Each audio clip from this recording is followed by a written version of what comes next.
The Golden Gate Bridge is a symbol of San Francisco. Its construction starts on January 5, 1933. The work costs $35 million. It is open in 1937. It is a very big bridge. The bridge is 1,280 meters long and 227 meters tall. There are many interesting facts about the bridge. In June 1935, an earthquake comes. The top of the tower starts to move a lot.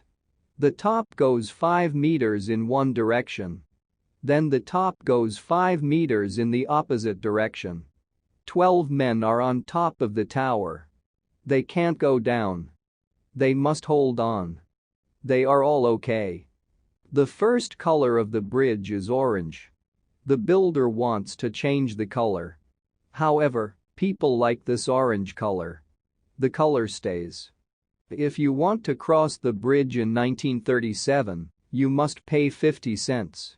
A net under the bridge saves the lives of 19 men during the construction.